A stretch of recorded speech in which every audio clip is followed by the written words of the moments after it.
Morning Pakistan वक्त news पर आपके साथ मैं हूं मदीहा फखर और आप देख रहे हैं अपना पसंदीदा प्रोग्राम न्यूज लाउंज। मैं हूं आपके साथ अमीर अब्बास। बात करेंगे न्यूज लाउंज में आज के नवाए वक्त में आने वाली अहम खबरों पर और आपको बताएंगे मुल्की और बैनुल अक़वामी होने वाली अहम तब्दीलियों पर। कुछ सियासी, सकाफती और इक़्तिसादी तबसरे भी शामिल करेंगे।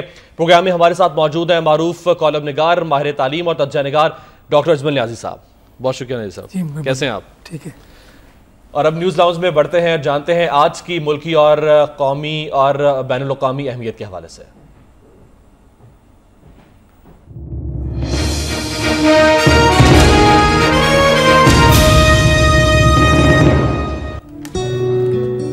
1945 दुनिया का सबसे पहला एटम बम धमाका न्यू मैक्सिको के करीब एलमगोर्डो में किया गया। उस दिन के बाद से एटमी धमाकों ने दुनिया का रुख तबाही की जानिब मोड़ दिया।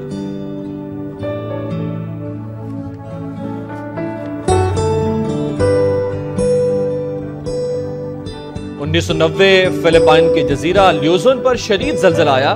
रेक्टर स्केल पर ज़लज़ले की शिद्दत 7.7 रिकॉर्ड की गई, जो कि 1000 लोगों की हलाकतों के साथ बदतरीन तबाही का बायस बना।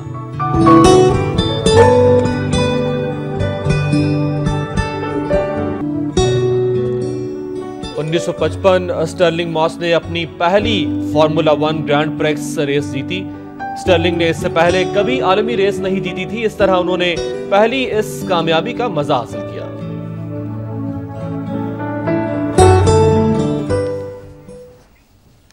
Welcome back. और हमारे साथ मौजूद है सीनियर तजिया निगार। आज उनसे हम अहम आज के जो टॉपिक्स हैं इस हवाले से तबसरे और तजिए लेंगे और आपको बताएंगे कि इन खबरों के बैकग्राउंड क्या है और आने वाले हमारे जो मुल्क के सियासी हालात हैं उन पर इनका क्या असरात जो है मुरतब होंगे। नवाए वक्त की सबसे पहली खबर हम आपको बताते चलें कि इस वक्त हमारे पास जो है अमरीका के हवाले से, अमरीका ने पाकिस्तान के हवाले से अभी क्या बयान दिया है, इस हवाले से बात करेंगे। कुछ और भी खबरें शामिल करेंगे नवाए वक्त टुडे में।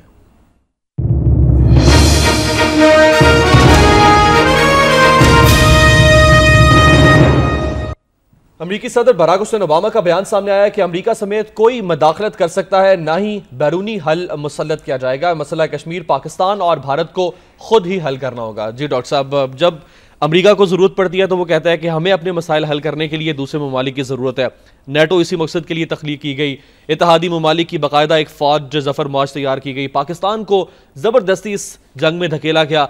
जब पाकिस्तान के दरीना मसले जो 65 साल से चलता आ रहा है, अगर उसकी बात होती है तो अमेरिका कह रहा है कि अपने मसले आपके मसले और आप खुद जाने। नहीं, ये बड़ी ज़्यादती है। मैं समझता हूँ कि इसका मतलब सीधा सीधा ये है कि अमेरिका मसला कश्मीर हल ही नहीं करना चाहता। देखें ना, ये जो तकसीम थी बरसग़ीर की, वो तो इब्तिदा थी। आपने पहली बातों से इस प्रोग्राम का आगाज़ किया। देखें, उन्होंने ये तहज़ीबी यूनिट तकसीम कर दिए। जो मुस्लिम लीग, ऑल इंडिया मुस्लिम लीग का नक्शा था, वो उसके मुताबिक तो पाकिस्तान नहीं बना। ये पाकिस्तान उन्हें बनाया एक साजिश के तौर पर, और इसमें ऐसी सूरत हाल रख दी कि पाकिस्तान और भारत एक दूसरे के साथ लड़ते हैं, भिड़ते हैं, एक दूसरे इत्मीनान नहीं करते। अब जो दोस्ती की बातें हो रही हैं, तो दोस्ती के लिए सबसे पहले तो इत्मीनान होता है। जब आप इत्मीनान ही नहीं करते तो दोस्ती क्या होगी। और मसला कश्मीर तो उन्होंने सर्द खाने में फेंक दिया है। यानी भारत की दोस्ती के लिए ये ज़रूरी है कि हम मसला कश्मीर के गूंगे हो जाएं। गूंगे हो गए। करारदाद पास होती है यूएनओ में तो इराक़ पर फ़ौरन हमला हो जाता है जी।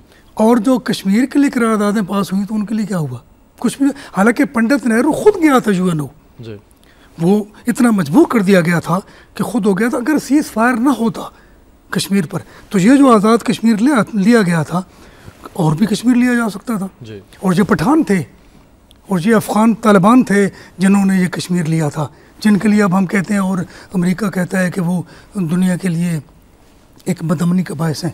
तो मैं ये समझता हूँ कि ये सारी सूरत हाल एक साजिश है और पाकिस्तान के ख़िलाफ़ डे 1 से साजिश हो रही है। आप देख लें, पाकिस्तान की तारीख़ पर नज़र डालें तो एक ज़वालामादगी जो है वो दिखाई देती है। इसके अलावा कोई रवैया नहीं दिखाई देता। अगर अभी हम आज की बात करें तो दौरे और मुज़ाकरात जो है उनका सिलसिला जो है तवातुर से जारी है। सदर मुमलिकत के दौरे की अगर बात की जाए या फिर मनमोहन सिंह के दौरे के हवाले से बात की जाए, तो आप बताइएगा कि इन दौरों का जिक्र किया गया है अमेरिका की जानिब से कि बहुत अहम पेशरफ्त होगी। आपको क्या लगता है कि पेशरफ्त होने का इम्कान है? ये कोई पेशरफ्त नहीं है जी। यानी मैंने तो 60 साल से ऊपर मेरी उम्र हो गई है, मैं देख रहा हूँ ये तमाशा। कितने मुज़ाकरात नहीं, ये मजाक रात बन गए हैं। ये काफ कशिश वाला मजाक नहीं है, ये काफ दो नुकत वाला मजाक बना हुआ है। तो इसका कोई नतीजा निकला? अब तक नहीं निकला इसका नतीजा, और नहीं निकलेगा। यानी मजीद जामी जब कहते हैं कि जंग और जिहाद से मसला कश्मीर हल होगा, तो वो ठीक कहते हैं, क्योंकि लातों के भूत बातों से नहीं मानते। और मैं समझता हूँ लातें भी इनके लिए मखसूस होनी चाहिए, ये भारत के लिए जो सूरत है। अब देखें ना, ये दौरा जो हुआ, सदर जरदारी गए भारत, तो ठीक है, मगर इस दौरे को इतनी पब्लिसिटी क्यों दी गई? बेनज़ीर भुट्टो भी गई थी अजमेर शरीफ में, तो कुछ भी नहीं हुआ था, कोई किसी को मालूम नहीं हुआ था। अच्छा, फिर जरदारी को पहले अजमेर शरीफ जाना चाहिए था और फिर मनमोहन सिंह, ये प्रोटोकॉल है, ये रूहानी प्रोटोकॉल है कि पहले वो अजमेर शरीफ जाते, वहाँ पर सलाम करते, और फिर और देखें नंगे पाँव गया था वहाँ मुग़ल आज़म, अकबर आज़म अजमेर शरीफ। इंदिरा गांधी भी वहाँ पर बड़े अदब से गई थी अजमेर शरीफ। लेकिन जरदारी किस तरह गया है? मैं समझता हूँ कि वो ख्वाजा गरीब नवाज है, ख्वाजा अमीर नवाज नहीं है। वहाँ अमीरों को भी गरीब बनकर जाना चाहिए। लेकिन वो तो अपनी मन्नत उतारने गए थे और पैसा जो है वो पाकिस्तानी अवाम को देना पड़ा। नहीं, मैं ये भी गलत है। ये कहते हैं जी मन्नत डिप्लोमेसी, ये मन्नत डिप्लोमेसी नहीं है, ये मिन्नत समाधन डिप्लोमेसी है। अच्छा, फिर तो एक cricket diplomacy general Zia ul Haq की है, वो तो बड़ी ज़बरदस्त थी। उसने जाते हुए एयरपोर्ट पर सिर्फ एक बात कही थी राजीव से कि तुम बड़ा मुल्क को हमला करोगे तो हम भी जो कुछ कर सकते हैं करेंगे, लेकिन साढ़े को वो चीज़ भी है, वो चीज़, और वो चीज़ एटम बम है। उसके बाद आप देखें कि फक हो गया रंग राजीव का, और दूसरे दिन सरहद से फौजें जो थी वापस चली गई थी। वो क्रिकेट डिप्लोमेसी थी, और ये कूड़ा क्रिकेट डिप्लोमेसी है जो ये डॉक्टर साहब, मतलब ओबामा ने जो बयान दिया है, इसको पाकिस्तान का दोस्त कहा जा सकता है कि अगर क्या पाकिस्तान का दोस्त इस तरह का जवाब बयान देगा कि आपके मसले जो हैं वो आप खुद हल करें और उनमें पाकिस्तान अमेरिका जो है गलत है। और वो ये भी कहता है कि भारत का किरदार अफगानिस्तान में जो है वो अहम है और अहम होना चाहिए। हालांकि ये तय है कि पाकिस्तान की इमदाद के बगैर अफ़गान का मसला हल हो ही नहीं सकता, और अमेरिका वहाँ से इज्जत के साथ भी नहीं निकल सकता। मैं समझता हूँ अब तो बेइज्जती के साथ भी नहीं निकल सकेगा। यानी ये मैं कोई हवा में बात नहीं कर रहा, जज्बाती बात नहीं कर रहा। ये तय है कि अमेरिका को भी उसी तरह जलील ख्वार होकर अफगानिस्तान से जाना पड़ेगा जैसे रूस किया। बिल्कुल आपने बजा फरमाया, आपने बिल्कुल सही कहा। ये जानना चाहेंगे कि अब आपने जैसे कहा मुज़ाकरात होते रहे हैं, और ये मुज़ाकरात नहीं, मुज़ाकरात का सिलसिला जो है ये हमेशा से चलता हुआ आ रहा है। ये जानना चाहेंगे, आप माशाल्लाह से इतने सीनियर तजियाकार हैं, तो ये बताएगा कि क्या लाहे अमल अब क्या अपनाया जा सकता है? मुल्क की सियासी सूरत हाल भी आपके सामने है, और अब मसला कश्मीर जो है आप देख रहे हैं, आप बताइएगा कि क्या लाहे अमल क्या अपनाना चाहिए? लाहे अमल सिर्फ ये है जी, बड़ा सिंपल है कि पाकिस्तानी हुक्मरान पाकिस्तानी बन जाए, बस ये लाहे अमल है। कि जिस तरह अमरीकी मफादात के लिए लड़ते हैं और बाकायदा साबित कदम रहते हैं, उसी तरह पाकिस्तानी हुक्मरान को भी पाकिस्तान की सालमियत के लिए, पाकिस्तान की इज्जत के लिए, कौमी हमीयत के लिए। देखें ना, अमेरिका ने माफ़ी नहीं मांगी 8 महीने, तो इसमें कोई गैरत नहीं है। ये अगर ये बेगैरती है तो फिर बताएं, यहाँ की जो बेगैरत लाबी है पाकिस्तान की, वो अमेरिका के लिए तो कोई वो एतराज़ नहीं करते, मगर पाकिस्तान में जब कोई ऐसी बात होती है तो बेगैरत लाबी जो है उसको तकलीफ हो जाती है, वो मुतहरिक हो जाती है। डॉक्टर साहब, आखिरी सवाल इसी सवाल से आपसे कि अमेरिका ने वियतनाम पे हमला करना था, कर दिया, अफगानिस्तान पे हमला करना था, कर दिया, इराक को खंडिस्तान बनाना था, बना दिया, अब शाम के पीछे लगना था तो शाम के पीछे पड़ गया हुआ है, ईरान को डिस्टेबलाइज कर रहा है, पूरी दुनिया के अंदर वो जहां पे वो कूदना चाहता है वो कूद जाता है, ताकत के जरिए से, डिप्लोमेसी के जरिए से। आखिर कश्मीर ही ऐसा क्यों मसला बन चुका हुआ है कि उसमें वो पाकिस्तान के साथ उस तरह से सामने नहीं आ रहा पाकिस्तान की हमायत में, जिस तरह से वो बाकी ममालिक में जाराना इक़दाम कर? देखिए, मैं समझता हूँ कि 2 मसले हैं इस वक्त दुनिया में, एक फ़लस्तीन और दूसरा कश्मीर, और ये सारे के सारे ज्यूज़ और अमेरिका के पैदा करना है। फ़लस्तीन का भी जो हाल है आप देख रहे हैं, जो हो रहा है वहाँ पर, इसी तरह कश्मीर का मामला है। अच्छा, इसके अलावा जो मामलात हैं, मसाइल हैं, आपने भी जिक्र किया, मदिया ने भी, तो वो तो हल हो जाते हैं। ये दोनों मसाइल क्यों? क्योंकि इनका ताल्लुक मुसलमानों के साथ है, और मुसलमानों के जज़वी दुश्मन है।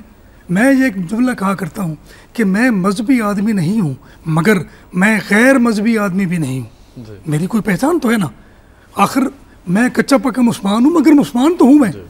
तो मुसलमानों के ख़िलाफ़ हैं ये लोग।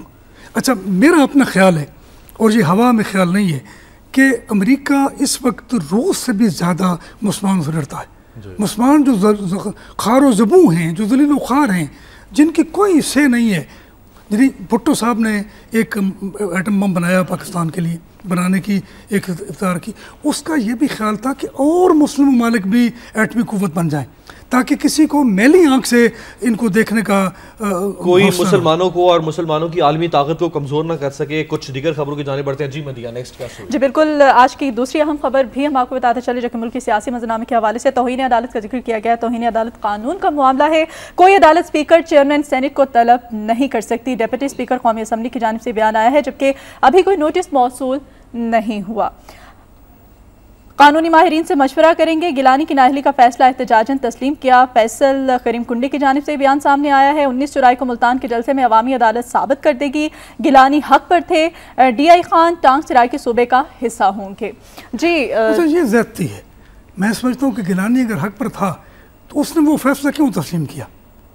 यानी इंसान को हुसैन के इनकार की तरह डट जाना चाहिए। आदमी में जुर्रत इकरार भी होनी चाहिए। जुर्रत इकरार, सिर्फ इकरार नहीं, जुर्रत इनकार भी होनी चाहिए।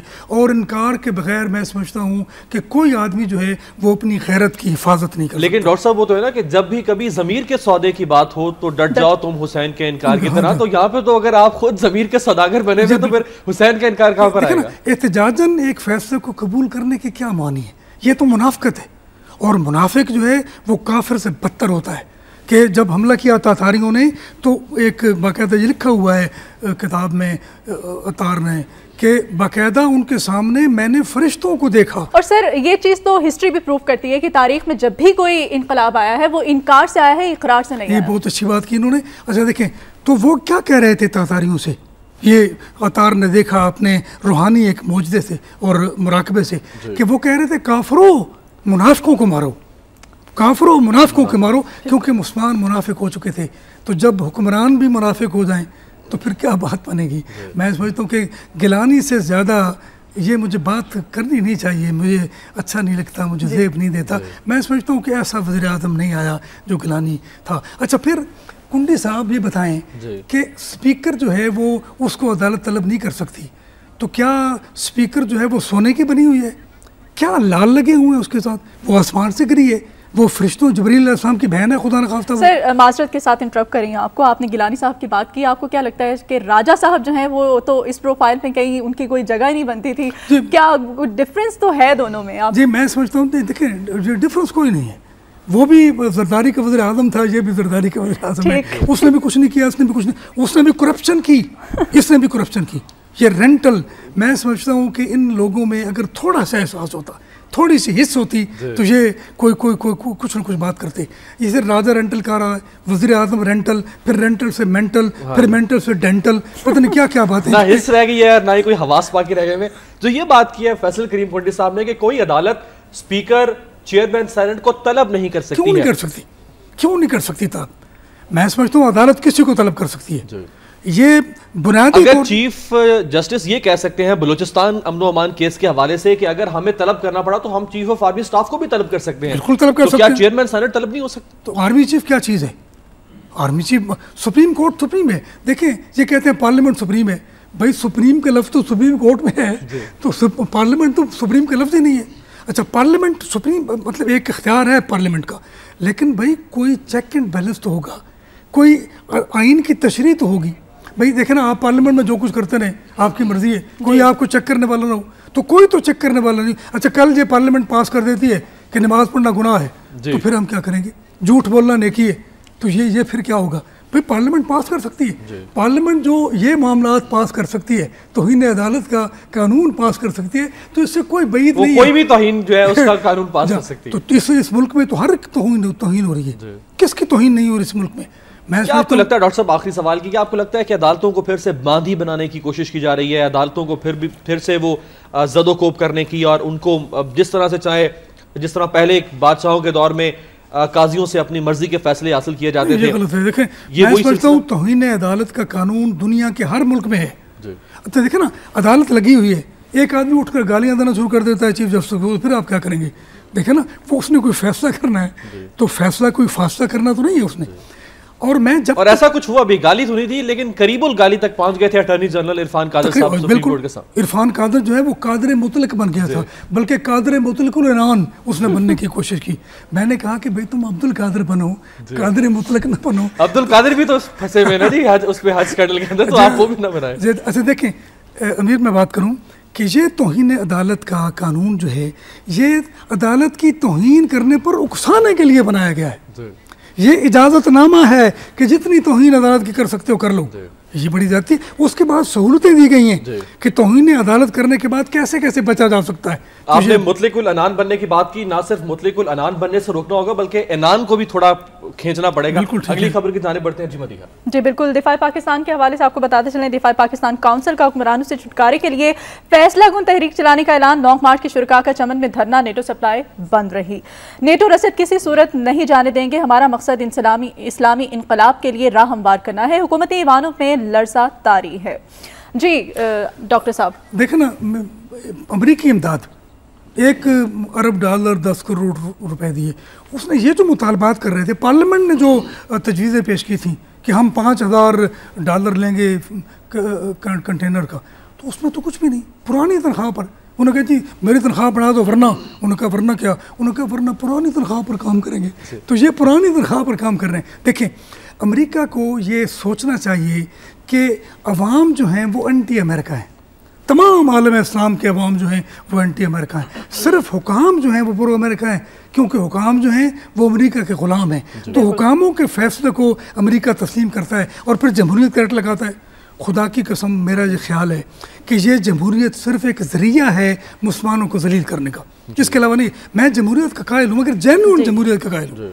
वैसे मैं दिल से जमहूरियत के हक़ में नहीं हूँ। मैं समझता हूँ कि ये एक फ्रॉड है जो दुनिया। अच्छा क्या अमेरिका जमहूरियत करता है? उसके मामलात अमेरिका के लिए मुख्तलिफ हैं और बैरून मुल्क के लिए मुख्तलिफ हैं। वक्त चूँकि बहुत कम है, आपने दोहरे मयार की बात की है तो बात कर लेते हैं कुछ पेट्रोलियम मसनूआत के हवाले से, जिसमें थोड़ी सी खुश आइंद खबर आई थी 15 दिन पहले और अब थोड़ी दुख भरी खबर आ गई है 15 दिन के बाद।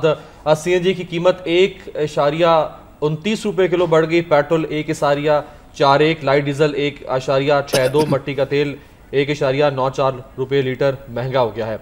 डॉक्टर साहब ये जो उतार चढ़ाव आ रहा है, ये मतलब इलेक्शन के हवाले से कुछ? ये हुकूमत दो काम करने के लिए आई है, एक तो लूट मार करने के लिए आई है और एक कीमतें बढ़ाने का ऐलान करने के लिए। सर ने बिल्कुल बेजा फरमाया कि हुकूमत सिर्फ दो काम करने के लिए, कीमतें बढ़ाने के लिए, अवाम को डिस्टर्ब करने के लिए, परेशान करने के लिए, दूसरा लूट मार करने के लिए। बहुत शुक्रिया डॉक्टर साहब, आपने हमें वक्त दिया। मजीद भी अपने प्रोग्राम में हम आपको मदू करते रहेंगे, जहमत देते रहेंगे ताकि मजीद तबसरे और तर्जीह आपके साथ किए जा सकें।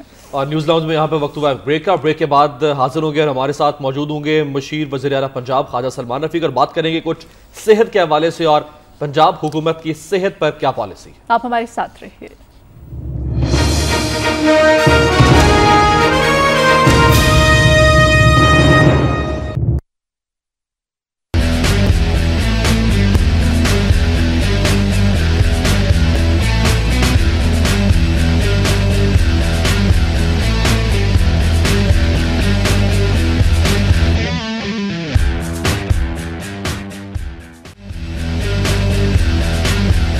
टुनाइट विद फहद देखिए पीर से जुमे की रात 10:05 पर।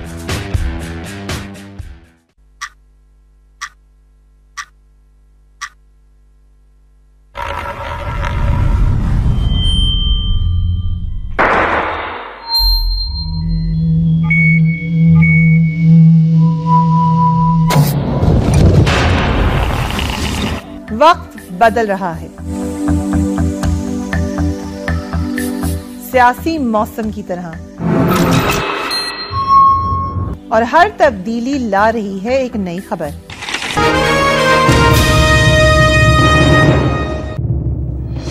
न्यूज़ लाउंज में एक बार फिर खुशामदीद। इस सेगमेंट में हमारे साथ मौजूद हैं मुशीर वज़ीर आला पंजाब शहबाज शरीफ साहब के ख्वाजा सलमान रफ़ीक और उनसे बात करेंगे सेहत के हवाले से। बहुत शुक्रिया ख्वाजा साहब, कैसे हैं? खैरियत से जी, अल्लाह का शुक्र है खैरियत। ख्वाजा साहब आप डॉक्टर भी नहीं हैं लेकिन फिर भी आपने ये चार्ज संभाला हुआ है और आप बड़े एहसन तरीके से इसे निभा भी रहे हैं और CM साहब को आप पर एतमाद भी बहुत है, इसकी क्या वजह है? एक तो मैं काम बड़ी पेशेंस से करता हूँ और मुस्बत अंदाज से करता हूँ। ये सारी स्ट्राइक में भी, क्योंकि मैं तीसरी स्ट्राइक इनकी डील कर रहा हूँ डॉक्टर्स की, तो मैं उनको अभी भी छोटे भाइयों की तरह डील करता हूँ। तो अगर आप मेरा ख्याल मुस्बत हो और लोगों से आपका रवैया मुस्बत हो, चीज़ों को आप बेहतर करना चाहते हो, तो मेरा ख्याल उसके नताइज अच्छे निकलते हैं। और दूसरी बात, मैं अपनी ज़ात के लिए नहीं करता, मैं प्योरली कौम के लिए करता हूँ। मेरा ख्याल है शायद शहबाज साहब के दिल में ये ऐसी बात है, वो ज़ाहिर है उनका एक विजन है, चीज़ों को समझते हैं, उनका एक एनालिसिस है। वो भी चूँकि खादिम आला है तो उन्होंने भी फिर मतलब उसी आपको खिदमत के जज्बे से मैं आपको अर्ज़ करता हूँ सर, हमारे माश में बदकिस्मती से अल्फाजों पर एतमाद नहीं रह गया। तो ये अल्लाह जानता है, या जो लोग आपके साथ काम कर रहे होते हैं उनके इल्म में ज़रूर होता है। खालिद साहब, खादिम आला तो मतलब खुद शहबाज शरीफ साहब इस्तेमाल करते हैं, आपकी पार्टी के लोग भी इस्तेमाल करते हैं, लेकिन आपकी अपोजिशन ने खादिम आला का जो साबिका है वो कुछ तब्दील कर दिया, अगर वो मुख्तलिफ अल्फाज इस्तेमाल करके आला आला आला, वो मेरी कोशिश होती है, मैं ना तनकीद नहीं करता, मैं अपोजिशन को हमेशा पॉजिटिव लेता हूँ। वो कहते रहे उससे कोई फ़र्क नहीं पड़ता, असल बात है कि काम होना चाहिए। वो खादिम वाला काम कर रहे हैं, अल्लाह मुतमिन है, लोग मुतमिन है, तो ठीक है। अगर कोई मुतमिन नहीं है तो उस पर आप कोई कमेंट नहीं करना चाहिए, अल्लाह उनका भी भला करे, कोई बात नहीं। चलें ख्वाजा साहब, काम के हवाले से तो बात हो गई, अब कुछ हेल्थ की तरफ भी आ जाएं। यंग डॉक्टर्स के हवाले से हम सबसे पहले बात करना चाहेंगे। आपके दौरे हुकूमत में यंग डॉक्टर्स के मसाइल जो हैं उनको हमेशा ही लाहक रहे हैं, तो क्या वजह क्या रही है कि यंग डॉक्टर्स के मसाइल जो हैं वो हल नहीं किए जाते हैं, या फिर जो हड़तालों पर हड़तालें जारी हैं, इस तरह से गरीब बेचारे जो मरीज़ हैं सिर्फ उनको सफ़र करना पड़ता है सारी सूरत हाल से? तो क्या वजह क्या है कि आपके दौरे हुकूमत ने यंग डॉक्टर्स के मसाइल को अभी तक हल नहीं किया जा सका? नहीं, मसाइल तो देखें बहुत हल किए गए। मैं बहुत से प्रोग्राम्स में जाता रहा हूँ और उससे मैंने फिगर्स भी हमेशा दिए हैं और उनको किसी ने अब तक डिनाई भी नहीं किया। लेकिन मेरी बहन देखें, डिमांड्स जो होती है ना, उसकी एक लिमिट होती है कि हम ऐसे माशरे में रह रहे हैं। बहरहाल ये मुल्क जो है ये कर्ज़ों में एक जकड़ा हुआ मुल्क है और इसमें आप कोई एंड तो आपको किसी जगह तो करना पड़ेगा ना। अगर ये ना मेरी सब गुजारिश सुन लें, इन 3-4 सालों में मैंने हमेशा तो फिगर्स दिए हैं। हमने बजट जो है 6 गुना एनहांस किया है, तनख्वाह में जो इजाफा किया है। अब आप तनख्वाहों की एक लिमिट होती है, उस तनख्वाह की लिमिट से आप आगे नहीं जा सकते। यही बात उन बच्चों को समझाने की हमेशा कोशिश की है। लेकिन हड़ताल देखो ना मुख्तलिफ मौज़ूआत पे होती है। इस बार हड़ताल जो थी वो डिमांड्स पे थी। पिछले साल इंस्टीट्यूट ऑफ कार्डियोलॉजी पे जो लोग जहाँ भाग हो गए थे उनकी इन्वेस्टिगेशंस भी थी, उससे पहले ट्रांसफर पोस्टिंग पे थी। मेरा ख्याल है कि वो अब लर्न कर रहे हैं, क्योंकि जितना उन पे हुकूमत ने और मीडिया ने और पब्लिक का असर आया है, मेरा ख्याल वो रियलाइज करेंगे। डॉक्टर्स तो उनको नाराजगी आपसे थी, लेकिन वो सारा नज़ला मीडिया पे गिरा रहे हैं कि जी मीडिया उनके अगेंस्ट हो गया। नहीं, मीडिया तो देखना गैर जानबदार है। मीडिया ने वो आवाज़ दिखाई है जो गरीब की बात है, जिससे मेरी बहन ने बात की है। अगर एक शख्स सुबह गरीब आदमी आता है 10, 20, 30 रुपये खर्च के, और शायद 20, 30 रुपये नहीं उसके पास होते, वो पैदल आता है, दूसरे शहरों से आ रहे हैं, तो उसके बाद ओपीडीज को देखना ज़बरदस्ती बंद कर दिया जाए और वो जो डॉक्टर्स को काम करना चाहें उनको काम ना करने दिया जाए। जो सीनियर्स को अब्यूज़ किया जाता है, जिनको थ्रेट्स किया जाता है काम करने से, यानी जो प्रोफेसर ऑपरेशन थिएटर में जाता है और उसको थ्रेट किया जाए, तो फिर इस तरह आप ये कहना चाहेंगे कि डॉक्टर्स में भी कुछ गुंडा ग्रुप अनासर जो है वो पाए? मैं ये लफ्ज़ इसलिए नहीं मेरी बहन बोलूँगा, लेकिन कुछ बच्चे हैं जो गुमराह हैं थोड़े से, और वो बहुत ज़्यादा नहीं है, हज़ारों में। जब हम यंग डॉक्टर्स की बात करते हैं तो हम तमाम बच्चों की यंग की बात नहीं करते, उन चंद की बातें जो उनको लीड कर रहे हैं और थोड़ा सा वो लाइन से हट जाते हैं। तो मेरा ख्याल है वक्त के साथ इंशाल्लाह बेहतरी आ जाएगी। हम अपना नंबर अनाउंस कर देते हैं अपने नाज़रीन के लिए। आप लाइव कॉल कर सकते हैं। ख्वाजा सलमान रफ़ीक हमारे साथ मौजूद हैं, मुशीर वज़ीर आला पंजाब, उनसे आप सवाल कर सकते हैं। नंबर आपको बता देते हैं 0423 जो कि लाहौर का कोड है, उसके बाद 6307611, और दूसरा नंबर आप नोट कर सकते हैं 0423 6315207। खासा पंजाब के मुख्तलिफ टीचिंग हस्पतालों के MS और प्रिंसिपल्स को तब्दील किया जा रहा है, ट्रांसफर्स की जा रही हैं, और रीज़न ये सामने आ रही है कि ये वो प्रिंसिपल्स या MSs हैं जिन्होंने YDA के साथ किसी हद तक सपोर्ट की या YDA के लिए कुछ नरम गोशा रखा, तो वो इंतकामी कार्रवाई के तौर पर उनको कर रही है। मतलब इसकी मैं अगर आपको एग्जांपल बता दूं तो जिस तरह से आपने तब्दील किया प्रिंसिपल डॉक्टर जावेद अकरम साहब को, डॉक्टर सलाहुद्दीन साहब को, और नेशनल मेडिकल कॉलेज के डॉक्टर शौकत वगैरह साहब। नश्तर में नहीं चेंजिंग हुई, नश्तर कुछ और भी नाम है जो भी आपके ज़ेरे गौर। नश्तर से भावलपुर गए हैं वो। एक तो मैं ये बताऊं कि ये डॉक्टर की स्ट्राइक की वजह से नहीं हुई ट्रांसफर्स, क्योंकि ये ऑन रिकॉर्ड मौजूद है कि 4 माह पहले हमने इस पर तकरीबन वर्किंग कर ली थी।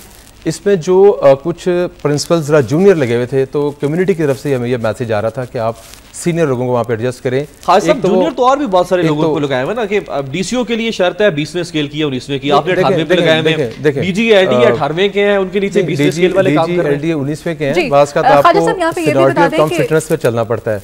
थोड़ा सा मेरी बहन मैं तस्दीक कर दूं, ये प्रिंसिपल्स की जो तब्दीली है ये उस वजह से नहीं है।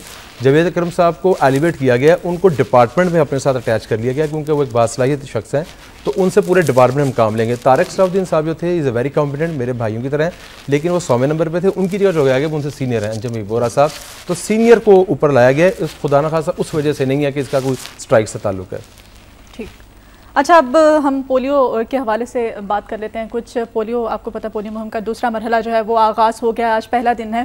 तो यूनिसेफ की जानिब से एक बयान सामने आया है, उसका ये कहना है कि अगर पाकिस्तान में इस वायरस पर कंट्रोल ना किया गया तो पाकिस्तान के बच्चों को मगरबी ममालिक का वीज़ा नहीं दिया जाएगा। अब पोलियो वायरस पर कंट्रोल करने के लिए क्या सूरत हाल आप देख रहे हैं, क्या इक़दाम उठाए जा रहे हैं पंजाब हुकूमत की जानिब से?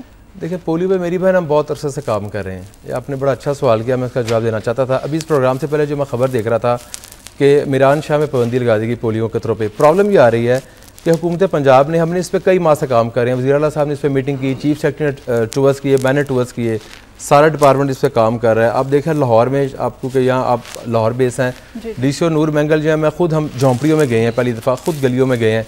प्रॉब्लम ये आ रही है कि ये एक ट्रैवलिंग वायरस है। जब तक पंजाब जितनी मर्जी मेहनत कर ले, हमारी जितनी मर्जी कवरेज हो जाए, अगर पूरे पाकिस्तान में तमाम सूबों में इसी तरह की मेहनत नहीं होगी तो आप जितनी मर्जी पंजाब कोशिश कर ले, क्योंकि केपी के और पश्तून बेल्ट से जो बच्चे और मुसाफिर आते हैं पंजाब में, आप उनको रोक नहीं सकते। सो ऐसे हम तो देखें फॉलोअप कर रहे हैं, ये तो एक कौमी चल रही है ना, ये पोलियो कैंपेन है, लेकिन हम तो स्पेशल इनिशिएटिव्स लेते हैं, बार-बार कैंपेन्स करते हैं, लेकिन हमारी तो कोशिश है कि पंजाब का रिजल्ट इंशाल्लाह, देखें 2 पेशेंट हैं इस तक, एक राजनपुर पे और एक झंग में है, तो इंशाल्लाह हम पंजाब में तो इस वजह को जीरो करेंगे, लेकिन वो जीरो उस वक्त तक मुमकिन नहीं होगा जब तक तमाम सूबे इस तरह मेहनत ना करें, क्योंकि अगर हम पंजाब में जीरो करते हैं और कोई पेशेंट बाहर से तो वायरस उसके साथ आएगा और फिर ये होगा। ये आपने ठीक कहा, वैसे बाकी सूबे भी मेहनत कर रहे हैं, जो हमें इतलात हैं, फेडरल गवर्नमेंट भी इससे काम कर रही है, लेकिन मेन जो प्रॉब्लम आ रही है वो उन इलाकों में आ रही है जहाँ ड्रोन अटैक्स हैं और वो फाटा के इलाके हैं। क्या आप दूसरे सूबों के मिल बैठ के कोई इक़दाम को लाहा अमल जी मेरी बहन हम कर रहे हैं। बेगम शहनाज साहिबा जो हैं, जो प्राइम मिनिस्टर की पोलियो पे हैं, हमारी उनसे मीटिंग चलती रहती है। ये कॉमन कोज है, इसमें खुदा को पॉलिटिक्स नहीं है, तो हम बिल्कुल आपस में लजान में हैं, फेडरल गवर्नमेंट के साथ इसमें हम राब्ते में हैं और हमारी कोशिश है कि इस साल इसको इंशाल्लाह जीरो करें। खान साहब, वैसे तो कौम के अंदर कई माजूरियां पैदा कर दी हैं सियासतदानों ने और सियासी कायदीन ने, लेकिन पोलियो की माजूरी को खत्म करने के लिए जिस तरह आप अपने जज्बे का इज़हार करें, कुछ इसी तरह के जज्बात पीपल्स पार्टी के भी हैं, तो विफाक के साथ आपका पोलियो के हवाले से कैसा चल रहा है? बेगम शहनाज साहिबा जो है, वो क्योंकि वही उनकी एडवाइज़र हैं वज़ीर-ए-आज़म साहब की पोलियो पे, तो वो लाहौर भी तशरीफ़ लाई हैं, हमने उनसे 2 मीटिंग्स की हैं। लेकिन ये आपने जो बात की ठीक है, लेकिन बात सियासतदान का जुमला साफ लगाई करें, सारे पॉलिटिशियन और सारे जो शोबा है ज़िंदगी के लोग हैं वो एक जैसे नहीं होते। अच्छा खालिद साहब, पोलियो के बाद बात कर लेते हैं डेंगू की। डेंगू पिछले सीजन में आया तो बहुत बदतरीन, और इससे पहले हम एक लाइव कॉलर हमारे साथ मौजूद है, तनवीर फैसलाबाद से, वो आपसे बात करना चाहेंगे। जी तनवीर, हमारी आवाज़ आप तक पहुँच रही है? जी तनवीर फरमाइएगा। आप आज ख्वाजा सलमान रफीक साहब हमारे साथ लाइन पर मौजूद है, आप उनसे क्या पूछना चाहेंगे हेल्थ के हवाले से, आपके पास कोई क्वेश्चन हो? पहले ख्वाजा साहब से ये पूछना चाहता हूँ, ख्वाजा साहब ये जो हड़ताल के दौरान हलाकतें हुई हैं, जैसे वो बच्चा 1.5 साल का बच्चा फाहद हलाक हुआ है, उसका खून किसके सर पे है?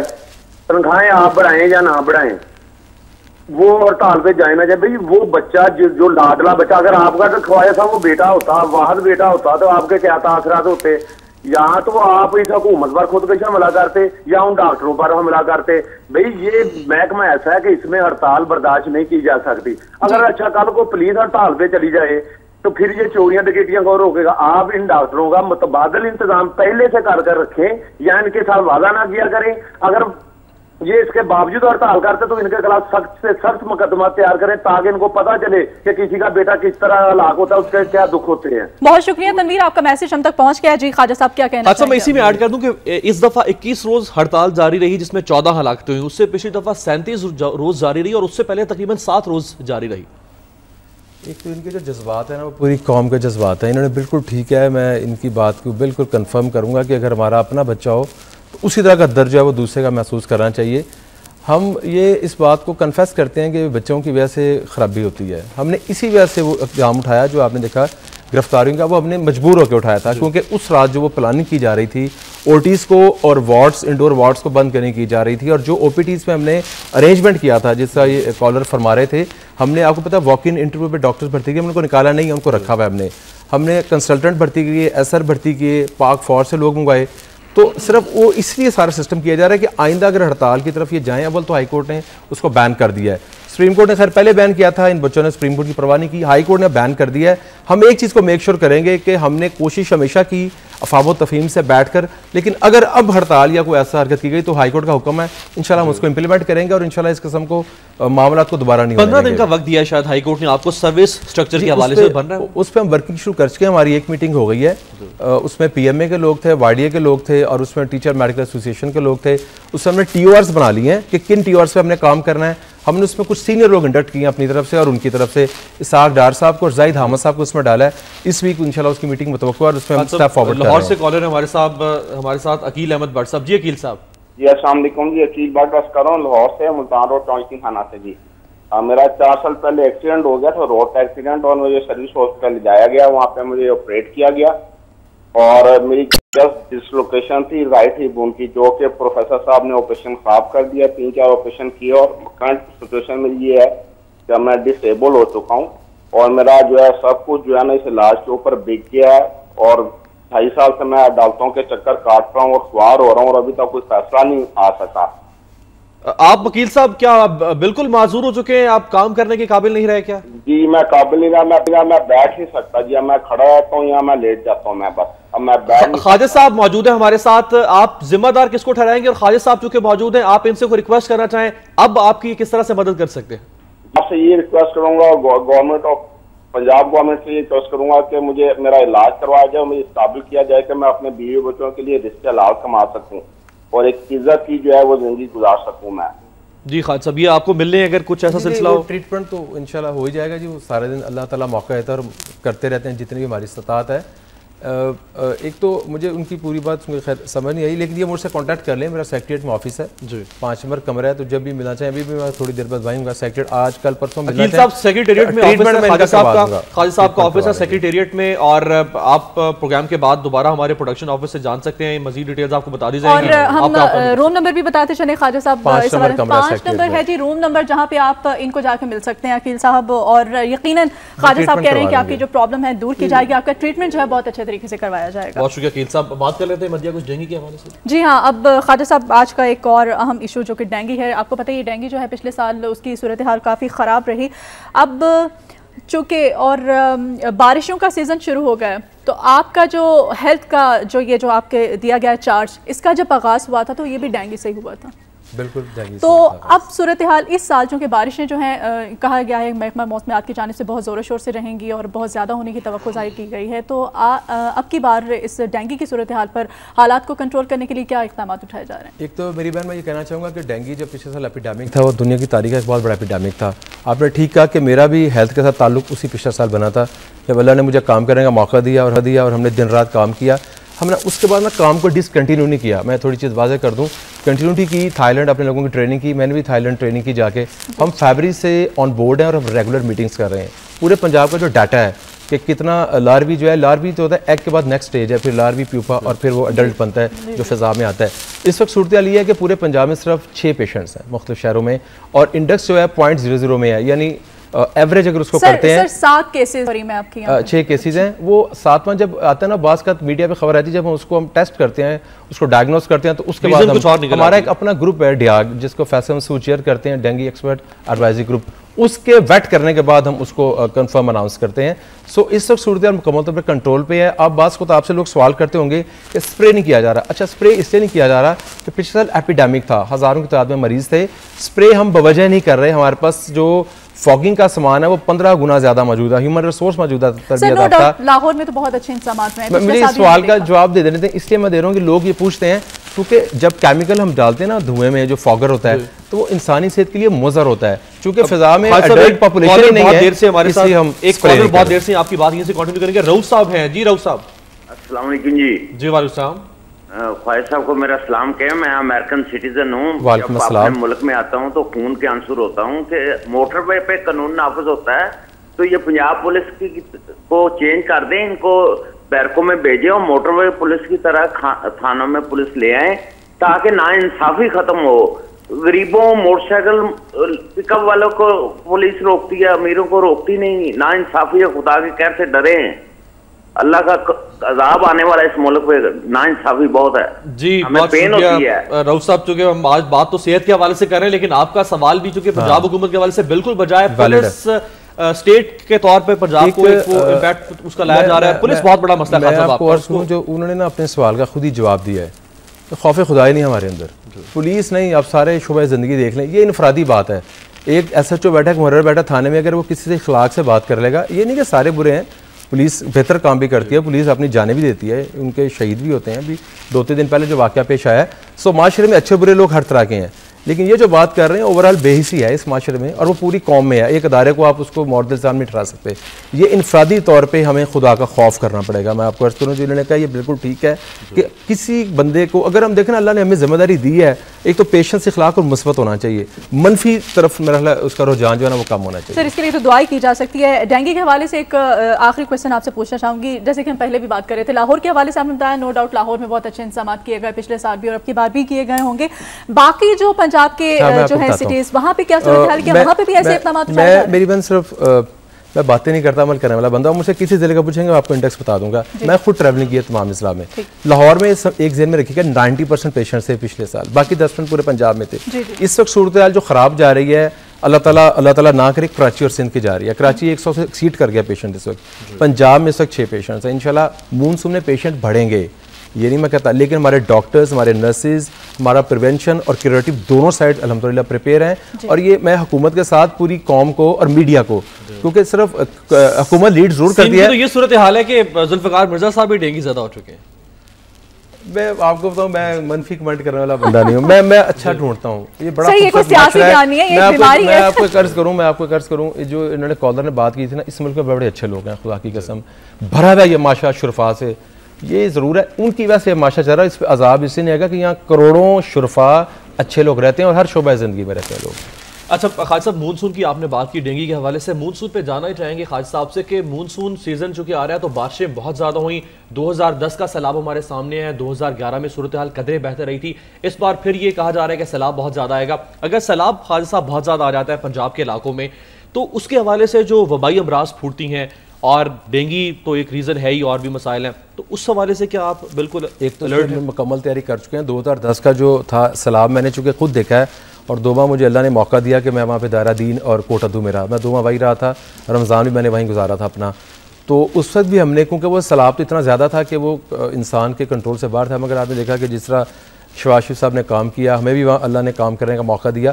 तो इंशाल्लाह अल्लाह ना करे उतना, तो मेरा ख्याल है शायद उम्मीद है कि नहीं आएगा, लेकिन अगर आएगा तो हम उसकी तैयारी पूरी की हुई है, हम बिल्कुल उसको फेस भी करेंगे। और ये देखें जिंदा कौम है। मैं फिर कहूँगा कि 2010 में आप देखें लोग अपने पैसे खर्च के वहाँ पे लोगों के लिए रोटी लेके जाते थे, ये पॉजिटिव है। ये दुनिया के बहुत कम ममालिक हैं जहाँ पे ऐसा जज्बा है, और बल्कि स्क्रीन पे हम लोगों को भी दिखाते हैं कि आप हर जगह पे पहुँच जाते हैं जहाँ पे कोई ऐसी नागहानी सूरत हाल पैदा हो जाती है। ये तो पंजाब गवर्नमेंट को क्रेडिट चाहता है। मतलब अब ये उम्मीद की जा सकती है कि डेंगू की सूरत हाल पर इस बार बहुत अच्छे इक़दाम किए गए हैं कि सूरत हाल को जल्दी कंट्रोल कर लिया जाएगा, और पिछले साल की निस्बत जो है सूरत हाल काफ़ी बेहतर रहेगी। बहुत बेहतर रहेगी इंशाल्लाह। हम तो अब देखें, अल्लाह का शुक्र है, ये एक अजीम ऐसी कौम है। मैं कौम को इसलिए देता हूँ क्योंकि शहबाज साहब ने इस पर बड़ी मेहनत की है डेंगू में। वो खुद इस वक्त मेरा ख्याल है कि वो चंद शायद मेरा ख्याल है वाहिद हुक्मरान होंगे जिनको डेंगू के बारे में इतनी समझ है, लेकिन पूरी कौम ने इस पर मेहनत की है। आप इस इंटरनेशनल लेवल पे आपका ह्यूमन रिसोर्स है, ये ज़हन में रखिएगा। श्रीलंकन, इंडोनेशियंस, कोई भी ममालिक के लोग, क्योंकि हम उनको मिलते रहते हैं आपस में, हमारे डॉक्टर, नर्सिस, हमारा, क्योंकि ये 2 हिस्से होते हैं, प्रिवेंशन होता है। आखिरी सवाल आपसे करना चाहेंगे कि लाहौर की सूरत हाल तो जब हम दिखाते हैं तो वो तो बहुत अच्छी सूरत हाल है, ना सिर्फ सेहत बल्कि दीगर शोबों के हवाले से भी, लेकिन लाहौर के अलावा अगर बाकी पंजाब की बात की जाए उसमें बहुत सारी महरूमियाँ हैं। सेहत के हवाले से बात करते हैं, DHQs में और तहसील लेवल पे और जो RHCs हैं उनके अंदर सूरत हाल इंतहाई पे हम ना बहुत तेज़ी से काम कर रहे हैं। अब देखें हमारे पास पैसों की लिमिट है। मैं आपको अर्ज़ करूँ, हमने बजट 6 गुना अनाउंस किया। हमने पिंडी में जो इंस्टीट्यूट ऑफ कार्डियोलॉजी बनाया है, उसकी वजह ये है कि लाहौर के इंस्टीट्यूट पे इतना रश है कि एक साल बारी नहीं आती। बहालपुर आप देखें, हमने 3 अरब से एक अस्पताल बनाया है। सो ये जो आपने बात की ना, असल काम यही है। अब यकीन करें, मेरे भाई हैं, मेरी बहन बैठी हैं, ये हड़तालों से अगर हमारी जान छूट जाए ना तो 2-4-6 माह हमारे पास हैं। ये जो आपने बात की तहसील, डिस्ट्रिक्ट और टीचिंग, टचिंग केयर, इसका जो लिंकेज बनाना है ना और एक रेफरल सिस्टम बनाना है, यही असल काम करने की जरूरत। ये वो प्रॉब्लम है। 3 महीने रह गए, इलेक्शन 3-4 माह है जी। मैं कहता हूँ एक दिन भी वो काम करें आप, अगले आने वाले के लिए अच्छा काम छोड़ दें, कोई फर्क नहीं पड़ता। अगले आने वाले के लिए कह रहे हैं अच्छा काम कर लें, और वो कह रहे हैं कि हम कोई ऐसा माइलस्टोन सेट करके जाएं जिसकी वजह से अगर हम दोबारा ना आ सके, जो भी हुकूमत है वो बेहतर तरीके से ला सके। ख्वाजा साहब आज हमारे साथ मौजूद है, कोशिश करेंगे कि दोबारा इनको बहुत जल्द बुलाएं। वक्त कम होने की वजह से बहुत सारे सवाल हम शामिल नहीं कर सके, लाइव कॉल्स बहुत ज़्यादा थी मदिया, वो भी हम शामिल नहीं कर पाए हैं। बहुत शुक्रिया ख्वाजा सलमान रफीक साहब, आज आपने हमें वक्त दिया। और इस वक्त यहाँ पे वक्त हुआ है न्यूज़ लाउंज में एक ब्रेक का। ब्रेक के बाद दोबारा हाजिर होंगे, आप हमारे साथ रहिए।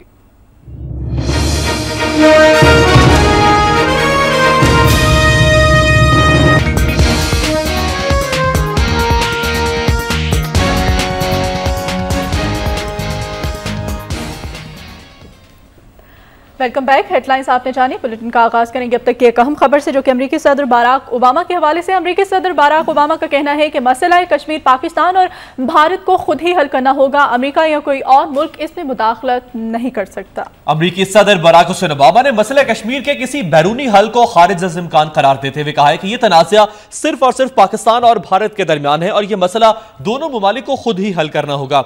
भारतीय खबर-ए-सां इदारे से इंटरव्यू में सदर ओबामा ने पाकिस्तान और भारत के दरमियान मुज़ाकरात का खैर मकदम करते हुए कहा, अमेरिका समेत कोई भी मुल्क मदाखलत नहीं कर सकता और बाहर से इस मसले का हल मुसल्लत नहीं किया जा सकता। उन्होंने कहा कि इन दोनों ममालिक को अपनी जिम्मेदारियां निभानी चाहिए। हम सबको मुस्तहकम, खुशहाल और जमहूरी पाकिस्तान में गहरी दिलचस्पी है। उन्होंने कहा कि अमेरिका ने पाकिस्तान भारत कशीदगी में कमी के लिए मुज़ाकरात का हमेशा खैर मकदम किया है, क्योंकि इस अमल से जनूबी एशिया और पूरी दुनिया पर अच्छे असरात मुरतब होंगे। उन्होंने सदर आसिफ अली जरदारी के दौरे भारत को मुस्बत पेशरफ्त करार देते हुए कहा कि दोनों ममालिक के अवाम के दरमियान राब्ते और तजारत के फरोग के रास्ते खुशहाली की तरफ खिलते हैं। उन्होंने कहा कि इस्लामाबाद और नई दिल्ली की तरफ से ताल्लुकात की मजबूती के लिए कोशिशों ने बेहतर फजा की उम्मीद को बढ़ा दिया है। वज़ीर-ए-आज़म राजा परवेज अशरफ आज जद्दा में सऊदी फरमारवा शाह अब्दुल्ला से मुलाकात करेंगे। वज़ीर-ए-आज़म राजा परवेज अशरफ ने गुज़श्ता रात उम्रा अदा किया और हरम शरीफ में पाकिस्तान की सलामती, खुशहाली और मुस्लिम उम्मा के इत्तेहाद के लिए ख़ुसूसी दुआएं की। वज़ीर-ए-आज़म 2 रोज़ा दौरे पर गुज़श्ता रोज़ सऊदी अरब पहुंचे थे। राजा परवेज अशरफ जद्दा में सऊदी शाह अब्दुल्ला से मुलाकात करेंगे, जिसमें बाकी दिलचस्पी के अमूर पर तबादला ख्याल किया जाएगा। वतन वापसी से पहले वो रोज़ा रसूल सल्लल्लाहु अलैहि वसल्लम पर भी हाज़िरी देंगे। वज़ीर-ए-आज़म राजा परवेज अशरफ के साथ मुख्तसर वफ़द में सिर्फ वफाकी वज़ीर मजहबी अमूर खुर्शीद शाह शामिल हैं।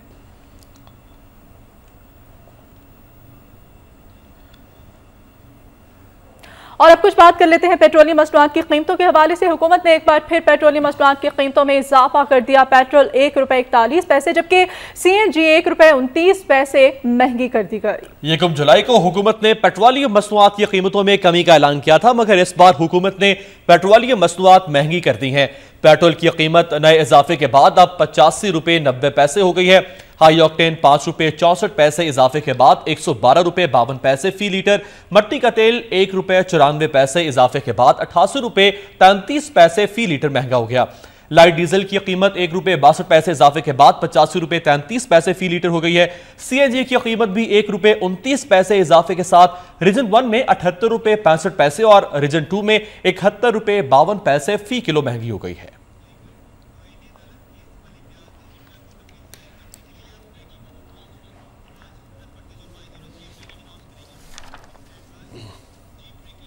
तौहीन अदालत केस में मलिक रियाज ने इंट्रा कोर्ट अपील दायर कर दी है। आपको मलिक रियाज तौहीन अदालत के हवाले से बता रहे हैं, आपको ताज़ा तरीन खबर कि मलिक रियाज ने इंट्रा कोर्ट अपील दायर कर दी है सुप्रीम कोर्ट में। आपको बताते चलें कि मलिक रियाज के हवाले से आज जब फर्द जुर्म आयद की जानी थी, मलिक रियाज ने जो प्रेस कॉन्फ्रेंस की थी इस्लामाबाद में मुल्क वापसी पर, उसके हवाले से सुप्रीम कोर्ट ने नोटिस लिया था। जी बिल्कुल, एक अहम खबर आप तक पहुंचा रहे हैं। मलिक रियाज ने इंट्रा कोर्ट अपील दायर कर दी है। आज उन पर फर्द जुर्म आयद की जानी थी और आज उन्होंने अदालत ने इंट्रा कोर्ट अपील दायर कर दी है। मलिक रियाज के हवाले से आपको बताते चले, उन्होंने एक प्रेस कॉन्फ्रेंस की थी और इस प्रेस कॉन्फ्रेंस ने तहलका मचा दिया था पूरे मीडिया पे, और जिसमें उन्होंने इंतहाई अहम बयान दिए थे कुछ, और इन्हीं बयान पर उनके खिलाफ सुप्रीम कोर्ट की जानिब से खुद नोटिस ले लिया गया था इस प्रेस कॉन्फ्रेंस का।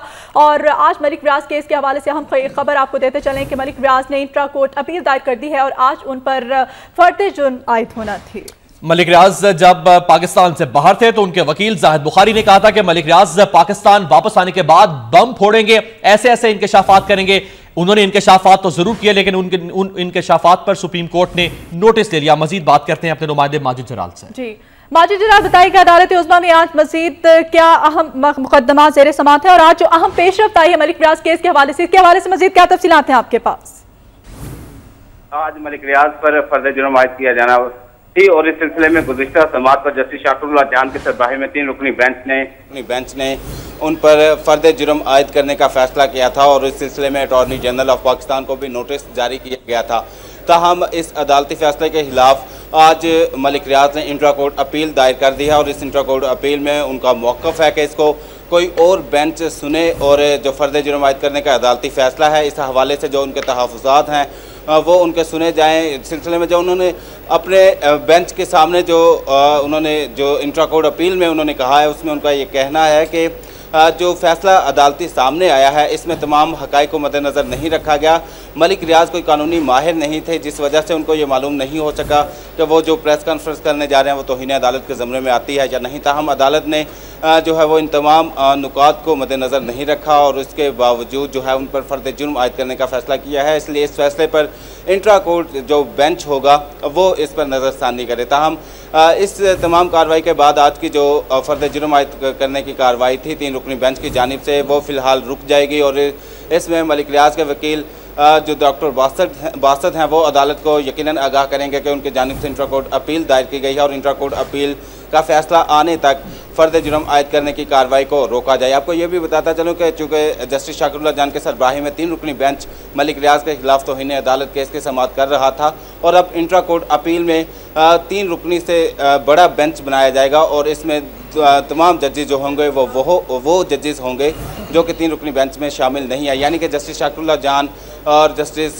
खिलजी आरिफ हुसैन और इनके अलावा जो तीनों जजेस थे इनके अलावा मज़ीद 4 या 5 जजेस पर मुश्तमिल जो लार्जर बेंच होगा, इससे बड़ा बेंच होगा, वो इंट्रा कोर्ट अपील की समाअत करेगा। जी माजिद, आपसे जानना ये चाहेंगे कि आज मलिक रियाज पर फर्द जुर्म आयद की जानी थी, कानूनी माहिरीन क्या कहते हैं कि फर्द जुर्म आयद होने से पहले क्या इंट्रा कोर्ट अपील दायर की जा सकती है?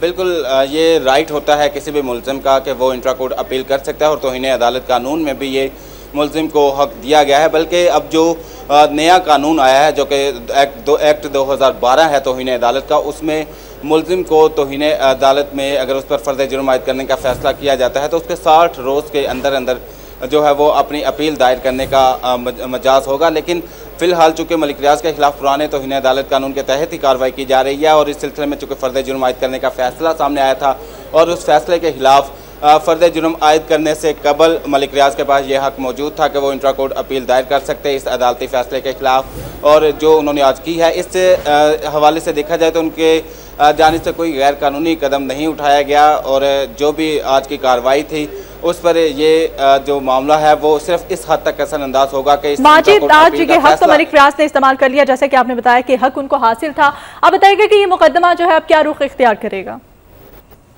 अब इस मुकदमे में चूँकि इंट्रा कोर्ट अपील की गई है, जिस तरह मैंने ये पहले बताया आपको कि इससे बड़ा जो 3 रुकनी बेंच इस वक्त समाअत कर रहा है, इन तमाम जजेस के अलावा जो दीगर जजेस हैं उनका 4 या 5 रुकनी जो बड़ा बेंच होगा, लार्जर बेंच होगा इस बेंच से, वो इस केस की समाअत करेगा और इस सिलसिले में इंट्रा कोर्ट अपील का हतमी फैसला करेगा। अब हतमी फैसला किया जाएगा उनकी अपील के ऊपर। बहुत शुक्रिया, हमें अपडेट कर रहे थे हमारे नुमाइंदे माजिद जराल।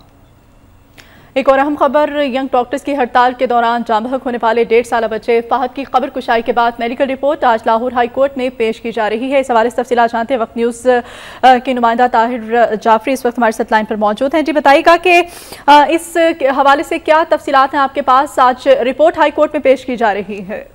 जी, यंग डॉक्टर्स और पंजाब हुकूमत के दरमियान जो मुआवज़ाई हुई उसके दरमियान मुताबिक हलाकतें हुई, उस पर लाहौर हाई कोर्ट ने इस मामले में मुदाखलत की और यंग डॉक्टर्स की हड़ताल खत्म की और साथ ही साथ पंजाब हुकूमत को इनकी कार्रवाइयाँ खत्म करने के भी अहकाम जारी किए। उसके बाद सूरत हाल जिस तरह कि यंग डॉक्टर्स ने दरख्वास्त जमानत दायर की लाहौर हाई कोर्ट में, तो उनकी दरख्वास्त जमानत मंजूर कर ली गई थी और आज तक उनकी जमानतें हैं। आज लाहौर हाई कोर्ट के जस्टिस एजाजुल हसन इनकी जमानतों की समाअत करेंगे और साथ ही साथ लाहौर हाई कोर्ट ने ये भी अहकाम जारी कर रखे थे कि जो बच्चे की कब्र कुशाई हुई है जो कि 1.5 साल फहद का, जिसके मुबैना तौर पर डॉक्टर्स की गफलत से हलाकत कही जा रही है, उसकी जो तफ्तीशी रिपोर्ट है और उसकी जो मेडिकल लीगल रिपोर्ट है, जो पोस्टमार्टम रिपोर्ट है, वो भी आज लाहौर हाई कोर्ट ने तलब कर रखी है। अब से कुछ देर बाद जस्टिस एजाजुल हसन इसी केस की समाअत करेंगे और इस पर मजीद अगर जस्टिफाई हो सकता है, अगर जो मेडिकल लीगल रिपोर्ट में अगर डॉक्टर्स के खिलाफ कोई शवाहिद आए तो उनके खिलाफ कार्रवाई की जाएगी। अदरवाइज उनकी दरखास्त जमानत जो है उसको मजीद एक्सटेंड या उसके हवाले से और भी कोई लाहौर हाई कोर्ट की जानब से जो अहकाम होंगे वो आज सादर किए जाएंगे। अब ये बताइएगा ताहिर के फहद के लवाहिकीन इस केस की पैरवी कर रहे हैं या पंजाब हुकूमत अदालत में पैरवी कर रही है? जी, डॉक्टर्स की जानिब से तो यही इल्जाम आयद किया जा रहा है कि पंजाब हुकूमत इसकी पैरवी कर रही है। ताहम दूसरी जानिब मोहम्मद अफजल है जो फहद 1.5 साल फहद जो हलाक हुआ उसके वालिद हैं, वो हर पेशी पर लाहौर हाई कोर्ट में पेश होते हैं। गुज़िश्ता पेशी पर भी वो अदालत में ही फूट फूट कर रो पड़े। उनका ये कहना था कि ये केस जो है किसी और जज को ट्रांसफर कर दिया जाए क्योंकि मुझे इस बेंच पर एतमाद नहीं। उनका ये कहना था कि ये एक ही दिन में जमानतें ली गई डॉक्टरों की और एक ही दिन में उनसे दरखास्त लेकर उनके ऊपर तमाम अहकाम जो उनके ऊपर जो तमाम कार्रवाइयाँ थी वो मुअत्तल कर दी गई। तो उन्होंने जो फहद के वालिद थे उन्होंने इल्जाम किया था अदालत पर कि वो जानिबदार अदालत है तो उन्हें इस पर एतमाद नहीं, तो किसी और बेंच पे ट्रांसफर कर दिया जाए। तो वो हर पेशी पर फहद के वालिद जो है पेश होते हैं। आज भी वो साथ ही अदालत में पेश होंगे। बहुत शुक्रिया ताहिर जाफरी तमाम तर सूरत हाल से हमें आगाह करने के लिए। और अब बात करते हैं कुछ कराची की। कराची में कत्ल गारतगरी का सिलसिला जारी है। फायरिंग के मुख्तलिफ वाकयात में रात से अब तक मजीद 4 अफराद जान की बाजी हार गए हैं। शहर की सूरत हाल क्या है ताजा तरीन जानते हैं अपने नुमाइंदे एहसान कोहाड़ी से। एहसान, कराची के अंदर कत्ल गारतगरी का सिलसिला किस्त वार बन चुका है, ताजा किस्त क्या है कराची की? रात 12 बजे से लेकर अब तक तकरीबन 4 अफराद अपनी जिंदगियां गंवा बैठे हैं, जबकि 3 अफराद जख्मी हैं और फकत मौत जिसकी कशमकश में अस्पताल में मौजूद हैं। रेंजर्स की मोबाइल पर आतिशगीर मवाद फेंका गया है। 2 अफराद की मौत जख्मी होने की इत्तलात है। तो जो सिलसिला कराची की जो सिचुएशन चली आ रही है गुज़िश्ता 24 घंटों में, अगर 24 घंटों की बात करें तो तकरीबन 11 अफराद मारे गए हैं और उससे पहले तकरीबन 14 अफराद मारे गए थे। तो तकरीबन रोज का फिगर जो है वो 11-12 अफराद का चल रहा है। आज भी 2 अफराद की बोरी बंद रात से अब तक लाशें मिली हैं जिनके हाथ पांव बंधे हुए थे और हाथ पांव बांधकर उनके सरों पर गोलियां मारी गई थी, जबकि फायरिंग से 2 अफराद के हलाक होने की हमें इतलात मिली हैं। रेंजर्स के ऊपर वहां पर आतिशगीर सामान फेंका गया है जिससे 2 अफराद के रेंजर्स के 2 एहलकार जख्मी हैं जिनमें एक ही हालात तशवीशनाक बताई जाती है। जी एहसान, ये बताइएगा कि कराची के ऐसे कौन कौन से इलाके हैं जहां पर इस वक्त सूरत हाल जो है ज्यादा कशीदा देखने में आ रही है? औरंगी टाउन का इलाका है, कराची में मलीर का इलाका है, कराची में तो औरंगी टाउन मलीर ये वो इलाके हैं जो हमेशा से कराची के इंतजामिया के लिए पुलिस के लिए प्रॉब्लम रहे हैं और ज्यादातर जो लाशें हैं वो भी इन्हीं इलाकों से मिलती रहती हैं। खासकर कराची का जो ओल्ड सिटी एरिया है जिसमें लियारी भी शामिल है और लियारी के आर पास गुर्जर नवाज के इलाके शामिल है, ये हमेशा से लॉ एंड ऑर्डर के हवाले से प्रॉब्लम क्रिएट करता रहा है। लेकिन अब कराची के वो इलाके भी जहां पर कहा जाता है कि अमन अमान की सूरत हाल बेहतर है और जो रेड जोन में शुमार किए जाते हैं वहां भी सूरत हाल अबतर हो गई है। कल 2 तलवार कैप्टन के करीब तहरीक इंसाफ के कारकुन को गोली मारकर कत्ल किया गया। वो इलाका बहुत पोश इलाका है जो कराची के पोश आबादी में वाक़ है। जी बहुत शुक्रिया एहसान कोहाटी हमें कराची से अपडेट कर रहे थे। न्यूज़ लॉन्च में अहम खबरों का सिलसिला जारी है। एक ब्रेक के बाद दोबारा हाजिर होंगे और अहम खबरें एक बार फिर आपकी खिदमत में हाजिर करेंगे। हमारे साथ रहिए।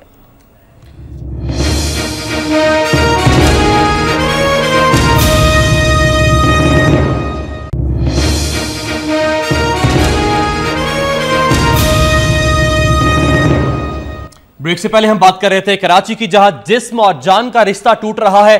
अब बात करते हैं एक मारूफ अज़दवाजी रिश्ते की जिसके टूटने की खबरें गर्दिश में है। मारूफ टेनिस स्टार इसामुल हक अज़दवाजी जिंदगी में पार्टनरशिप बरकरार नहीं रख सके। इसाम और फाहा के दरमियान मोहब्बत मान पड़ गई। दोनों ने अलहदगी का फैसला कर लिया है। टेनिस स्टार ने अहलिया को कागजात जो है लंदन भिजवाने का फैसला कर लिया है।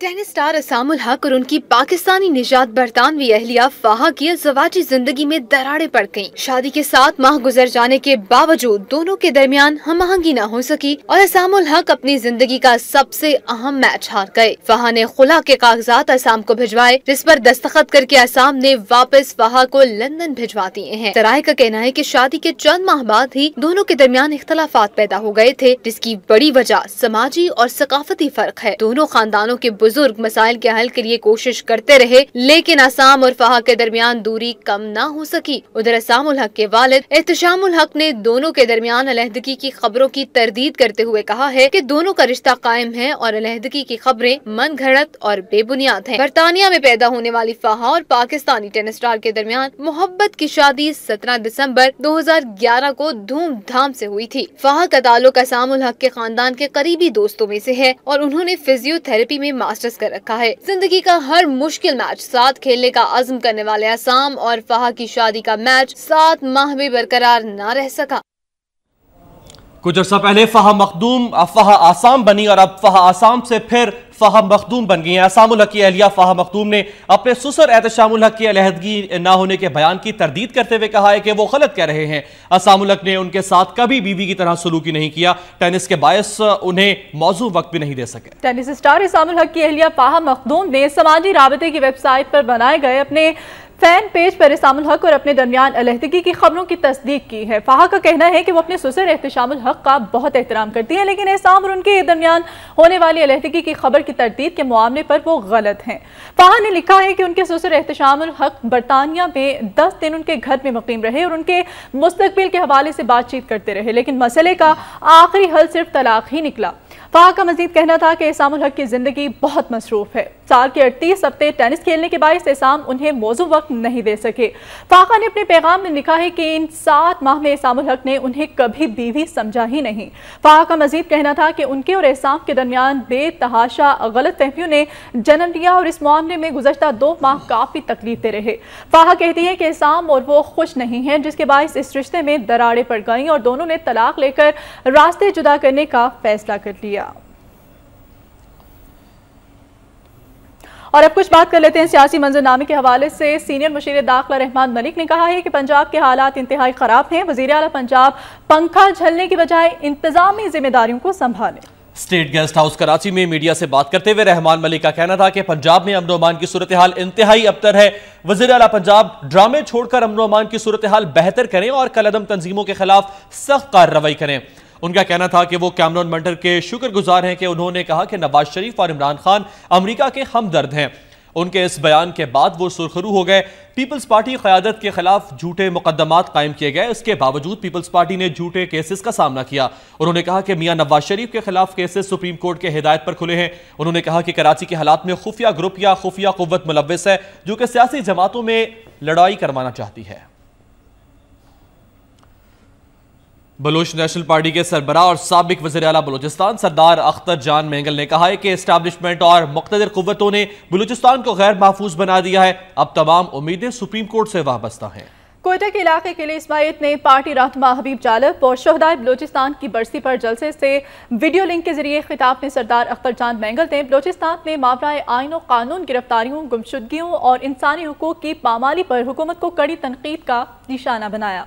उन्होंने कहा कि बलूचिस्तान में रियासती मजालिम की तारीख तवील है। मौजूदा हुक्मरान सूबे के मसाइल हल करने में संजीदा और मुखलिस नहीं। सरदार अख्तर मेंगल का कहना था कि हुक्मरानों ने मुशर्रफ को गार्ड ऑफ ऑनर पेश किया और बैरून मुल्क रुखसत करके बलोचों के जख्मों पर नमक छिड़का। अब मुशर्रफ की बाक़ियात वजीर और मुशीर हैं।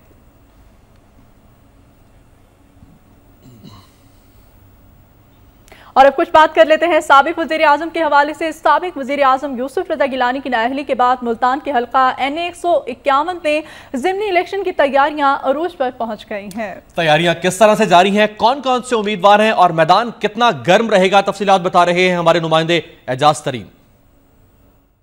सुप्रीम कोर्ट की तरफ से सैयद यूसुफ रज़ा गिलानी की नाअहली के बाद हल्का NA 151 मुल्तान की खाली होने वाली निशिस्त पर ज़िमनी इलेक्शन की तैयारियां अरूज पर हैं। पूरे हल्के को बड़े बड़े बैनर और पैनाफ्लेक्स लगाकर सजाया गया है। उम्मीदवार अपनी इंतखाबी मुहिम में मसरूफ हैं। महंगाई और बेरोजगारी की वजह से वोटर इलेक्शन से बेजार नजर आते हैं। इलेक्शन हो रहे हैं, अब कादर गिलानी भी आ रहा है, बोसन भी आ रहा है और भी आ रहे हैं, मगर हमें कुछ नहीं, इनसे हमने अपनी मजदूरी करनी है।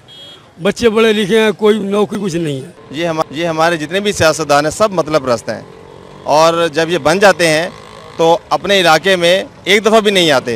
सियासतदान सब चोर ही चोर, कोई छोटा चोर कोई बड़ा चोर, इस दुनिया में सब चोर ही चोर। सियासतदान ने नसन को वोट नहीं देना, बिल्कुल नहीं देना, तंग ठीक है। सियासतदान को वाकई नफरत है, बिल्कुल नफरत है। इलेक्शन कमीशन ने इस इंतखाबी मार्के के लिए तैयारियां मुकम्मल कर ली हैं। इस हल्का से 10 उम्मीदवार इलेक्शन में हिस्सा ले रहे हैं। असल मुकाबला पीपल्स पार्टी के अब्दुल कादिर गिलानी और आज़ाद उम्मीदवार शौकत याद बोसन के दरमियान है। कामयाबी का सेहरा किसके सर सजता है, इसका फैसला वोटर 19 जुलाई को करेंगे। कैमरामैन जाफर हुसैन के साथ एजाज तरीन, वक्त न्यूज़, मुल्तान। मुल्तान चलते हैं गिलगित बल्तिस्तान, जिसके इलाके चिल्लास में दरिया सिंध पर लगी लिफ्ट टूटने के बायस 8 अफराद डूब गए। पानी के तेज बहाव के बायस इमदादी कार्रवाइयों में मुश्किलात का सामना रहा। ये अफसोसनाक हादसा वादी गैस बाला के मकाम पर पेश आया। पुलिस के मुताबिक तमाम अफराद दरिया सिंध पार करने के लिए लिफ्ट में सवार थे। इस दौरान केबल टूटने से लिफ्ट दरिया में गिर गई, जिससे 8 अफराद पानी में डूब गए।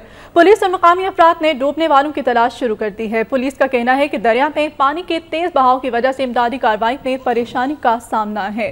ये मालूम नहीं हो सका कि लिफ्ट में कितने अफराद सवार थे। वाज़ेह रहे कि शाराए कराकोरम और वादी गैस बाला को मिलाने वाला पुल गुज़श्ता बरस टूट गया था, जिसकी वजह से जिला इंतजामिया ने दरिया सिंध पर लिफ्ट लगाई थी।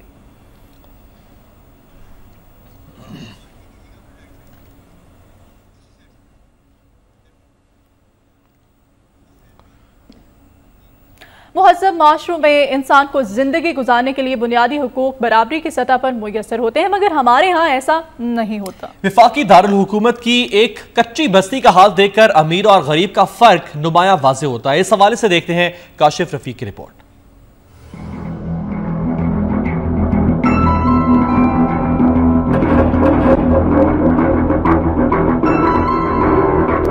बहते नाले, टूटी दीवारें, तारों के जाल, ये ना तो कोई कदीम और पसमानदा इलाका है और ना ही खाना बदोशों की बस्ती, बल्कि विफाकी दारुल हुकूमत के एक पोश एरिया में अकलियतों की कायम कच्ची बस्ती है। इस बस्ती के मकीन गरीब होने के साथ साथ जिंदगी की तकरीबन सभी बुनियादी जरूरियात से महरूम हैं, जिनमें अच्छी खुराक, साफ पानी, साफ सुथरा माहौल, तिब्बी सहूलियात और तालीम शामिल है। बस्ती के मकीनों का कहना है कि हालिया बारिशों से लोड शेडिंग में तो कमी आई है, लेकिन मानसून का मौसम उनकी नींदें उड़ा देता है, क्योंकि बारिशों से इनके घरों में सैलाब की सूरत हाल पैदा हो जाती है और बारिशी पानी कमरों तक पहुंच जाता है। बेटा बहुत परेशानी, एक पानी पीने वाला सानू साफ नहीं मिलता, नाले दे थल्लों सप्लाई आ रही है, नाले दे विचों बल्कि पानी पीने वाला जेड़ा दूजी ये गल है बारिश की सानू बहुत परेशानी है। पानी कोई साडा हाल नहीं रह जाता, साडे ते तो तक हो जाती है, साडे बच्चे डुब जाते हैं। बस्ती के मकीनों ने हुकूमत से शफाफ पानी और साफ सुथरे माहौल का मुतालबा किया है। अजे किसी ने कहने हुकूमत ने तारा तूरा विछियां ने सारियां पीए भी इकट्ठियां करो तो कुछ होंदा ही नहीं है, ना कोई आउंदा ही है। पानी गंदा गटरां दा सानू मिलदा है, बच्चे आम साडे बीमार रहिंदे ने, पानी बारिशां आ जान सारा साडे घरां दे विच पानी वड़ जांदा है, सानू बहुत मुश्किल है।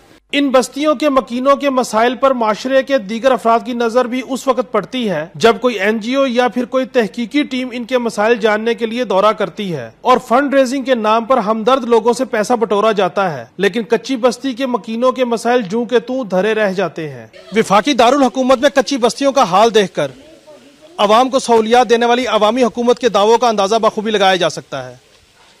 कैमरामैन आसिम कुरैशी के साथ काशिफ रफीक, वक्त न्यूज, इस्लामाबाद।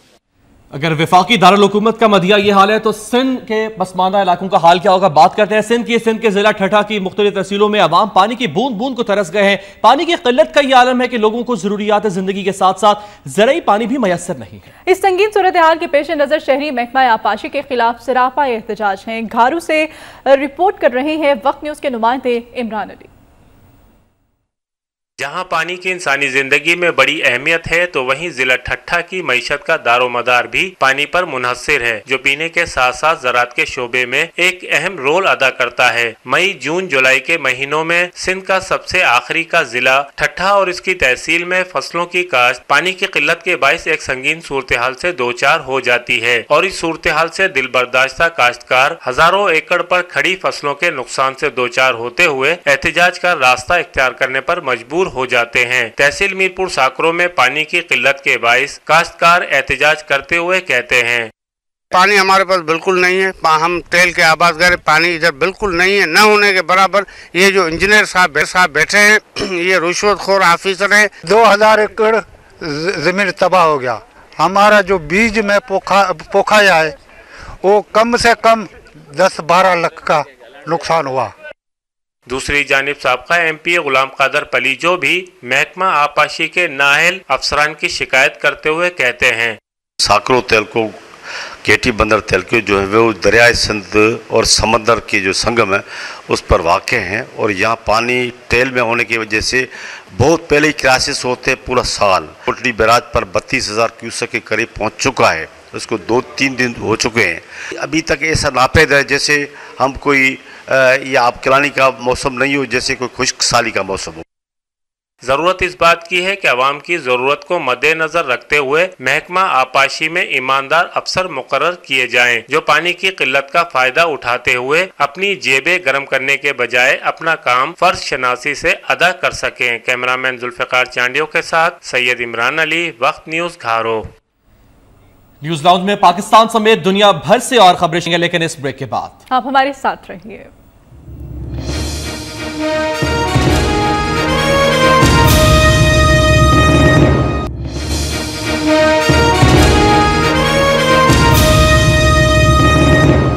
न्यूज़ लाउंज में एक दफ़ा फिर से आपको खुशामदीद कहते हैं। हम खबरों के सिलसिले को आगे बढ़ाते हैं। पाकिस्तान नेवी ने अपने वसाइल इस्तेमाल करते हुए 1100 टन पीने का पानी बलूचिस्तान के मुतासरा लोगों में तकसीम कर दिया। वज़ीर आज़म राजा परवेज अशरफ ने पाकिस्तान नेवी को हिदायत की थी कि वो बलूचिस्तान के साहिली शहरों बिलखुसूस गवादर और माड़ा के अवाम को हर मुमकिन इमदाद फराहम करें।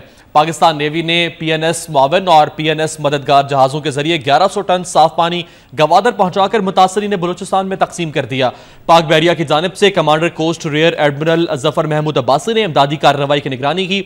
उनका कहना था कि पाक बहरिया वतन अजीज की बहरी सरहदों के भरपूर दिफा के साथ साथ फलाही और इमदादी सरगर्मियों के जरिए कौमी खिदमत में हमेशा पेशरफ्त रहेगी और आइंदा भी इस सिलसिले को जारी रखा जाएगा। बेल्जियम से मंगवाए जाने वाले 2 बंगाली टाइगर्स और जनूबी अफ्रीका के 2 नायाब सफेद शेरों को कराची चिड़ियाघर इंतजामिया के हवाले कर दिया गया है। कराची के चिड़ियाघर में जानवरों की तादाद बढ़ाने के लिए शहरी इंतजामिया ने बेल्जियम से टाइगर और जनूबी अफ्रीका से शेर मंगवा लिए हैं। दोनों टाइगर्स आज सुबह कराची पहुंचे थे, मगर कस्टम हुकाम ने कागजी कार्रवाई में 9 घंटे लगा दिए, जिसकी वजह से टाइगर्स को भूखा प्यासा रहना पड़ा।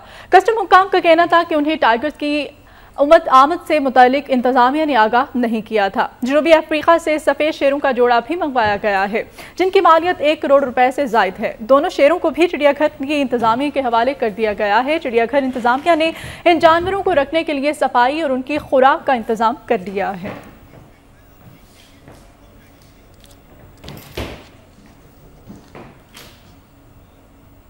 और अब बात करते हैं कारोबारी दुनिया की। कराची स्टॉक एक्सचेंज में कारोबार के आगाज पर ट्रेडिंग का क्या रुझान देखने में आ रहा है, जानते हैं वक्त न्यूज के नुमाइंदे मोहम्मद आसिफ से।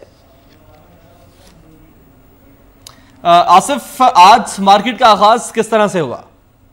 आज पॉजिटिव आगाज है मार्केट का। 41 पॉइंट का इजाफा इस वक्त देखा जा रहा है। KSE 100 इंडेक्स में 14,400 पॉइंट की सतह के जानिब मार्केट इस वक्त गामजन है। 14,374 पॉइंट पे करंटली ट्रेड कर रही है। आखिरी कारोबारी रोज मार्केट में थोड़ा प्रेशर आया था, जिसकी वजह से इंडेक्स 14,400 का लेवल से नीचे गिर गई थी, लेकिन आज हम एक बार फिर देख रहे हैं कि काफी अच्छी सपोर्ट है मार्केट को। आगाज में ही मार्केट ने पॉजिटिव नोट पे किया और इस वक्त तक मार्केट जो है वो 14,371 पॉइंट पे ट्रेड कर रही है, 41 पॉइंट के इजाफे के साथ।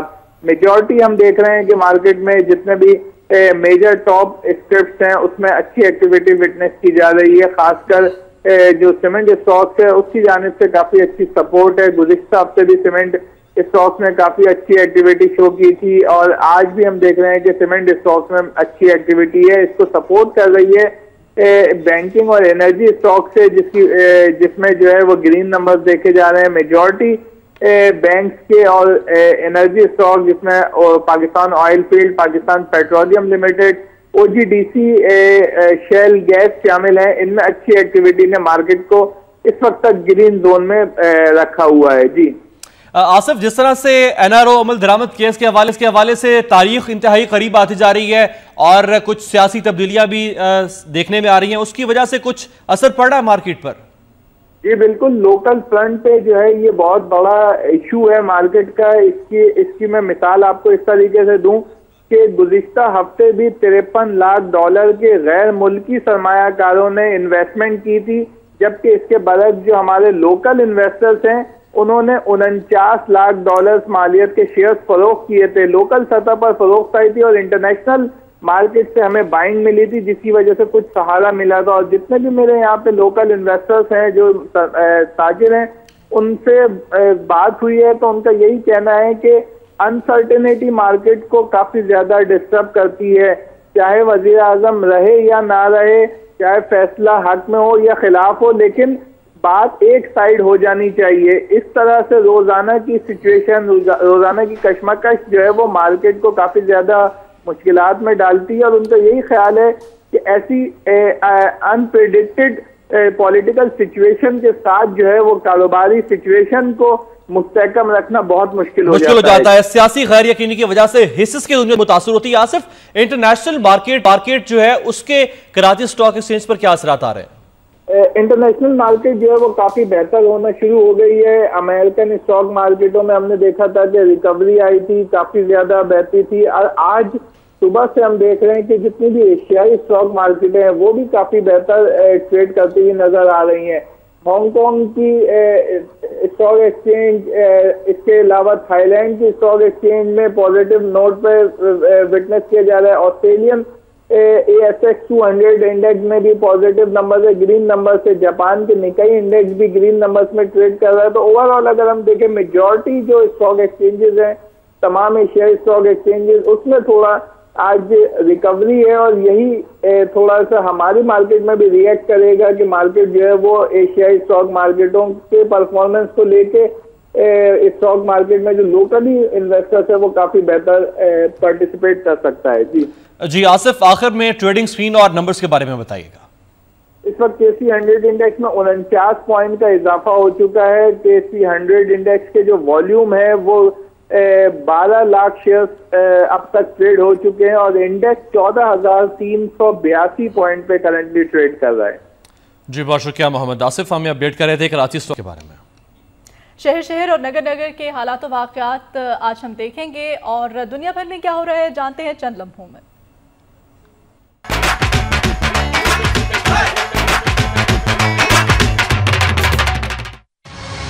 कानपुर में जाहिर पीर से आने वाले वफ्द से गुफ्तगू करते हुए मुस्लिम लीग नून के जिलाई जनरल सेक्रेटरी मखदूम अली ने कहा कि मुस्लिम लीग नून अवामी जमात है। मियां नवाज शरीफ ने हमेशा मुल्क और अवाम के मुफाद की बात की। उनका कहना था कि ड्रोन हमले और नेट सप्लाई मुल्की सलामती के खिलाफ है। जमीर फरोशों की पार्टी में कोई जगह नहीं, कारकुन पार्टी का झूमर है।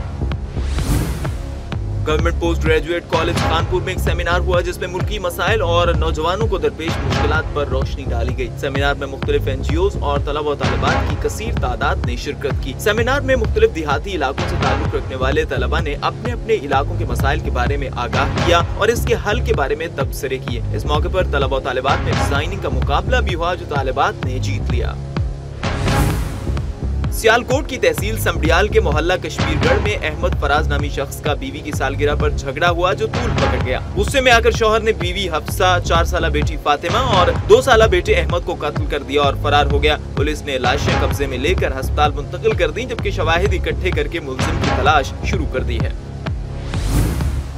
SP ट्रैफिक पुलिस सरगोदा ने भक्कर का दौरा किया और चेयरमैन मार्केट ऑफिस भक्कर में हुसूल ड्राइविंग लाइसेंस के लिए आने वाले उम्मीदवारों का टेस्ट लिया। इस मौके पर उम्मीदवारों को ट्रैफिक कवानीन से मुताल्लिक मुकम्मल हिदायत दी गई। उन्होंने ट्रांसपोर्टर्स को भी हिदायत की कि गाड़ी एहतियात से चलाएं और गाड़ियों को ओवरलोड ना करें। टेस्ट में मुतअद्दिद उम्मीदवार फेल जबकि ट्रैफिक कवानीन से आगाही और गाड़ी चलाने का तजुर्बा रखने वाले उम्मीदवारों को पास किया गया। झंग में होने वाली तूफानी बारिश के बायस मकान की छत गिरने से एक शख्स जाँ बहक और 5 अफराद जख्मी हो गए, जिनमें से 3 को तशवीशनाक हालत में एलाइट अस्पताल फैसलाबाद मुंतकिल कर दिया गया। अहमदनगर में करंट लगने से 13 साला अब्दुल वहाब जान जाँ बहक जबकि दीगर मुख्तलिफ इलाकों में छतें गिरने से 6 अफराद जख्मी हो गए। डहरकी में मूसलाधार बारिश से साइन बोर्ड गिर गए जिससे गाड़ियों को शदीद नुकसान पहुँचा और मुख्तलिफ वाक़यात में 2 अफराद जख्मी भी हो गए। गुड्डू में बारिश ने गर्मी का जोर तोड़ा और मौसम खुशगवार हो गया। शहरी मौसम से लुत्फ उठाने के लिए गुड्डू बैराज जा पहुंचे। चीचा वतनी के चक नंबर 116 में अहाते के तनाजे पर 7 अफराद एक घर में दाखिल हुए और फायरिंग कर दी। फायरिंग की जद में आकर खातून मौके पर जाँ बहक हो गई। पुलिस ने इत्तला मिलते ही मौके पर पहुंचकर मकतूला की नाश को कब्जे में लेकर तहसील हेडक्वार्टर अस्पताल पहुंचाया और पोस्टमार्टम करवाकर वरसा के हवाले कर दिया। पुलिस ने मुकदमा दर्ज करके मुलजमान की गिरफ्तारी के लिए कोशिशें शुरू कर दी हैं। कराची पुलिस की स्पेशल इन्वेस्टिगेशन ने 3 भत्ताखोर गिरफ्तार कर लिए। मुलजमान के कब्जे से 2 पिस्तौलें और 1 राइफल भी बरामद हुई है। SIU ऑफिस में प्रेस कॉन्फ्रेंस करते हुए SSP खुर्रम वारिस ने कहा कि मुलजिमों ने ताजरों से फोन पर 10 लाख रुपए भत्ता तलब किया था, जिस पर ताजरों ने इंसदाद भत्ताखोरी सेल से राबिता किया। सेल ने कार्रवाई करते हुए निगार सिनेमा के करीब भत्ताखोरों को घेरे में लेकर 3 भत्ताखोर गिरफ्तार कर लिए जबकि 1 फरार होने में कामयाब हो गया। और बलूचिस्तान नेशनल पार्टी के सरबराह साबिक वज़ीर आला सरदार अख्तर जान मैंगल ने कहा है कि एस्टेब्लिशमेंट और मुक़्तदिर कुव्वतों ने बलूचिस्तान को गैर महफूज बना दिया है। बलूचिस्तान के हर शहर में खून की होली खेली जा रही है। बलूच, पश्तून, हज़ारा समेत कोई भी महफूज नहीं, हर घर में सफ़े मातम बिछी हुई है। उन्होंने कहा कि मौजूदा हुक्मरान बलूचिस्तान के मसाइल के हल के लिए संजीदा और मुखलिस नहीं बल्कि बेख्तियार हुक्मरानों ने बलूचों के कातिल साबिक सदर परवेज मुशर्रफ को गार्ड ऑफ ऑनर देकर बैरून मुल्क भेजा और बलूचों के जख्मों पर नमकपाशी की गई।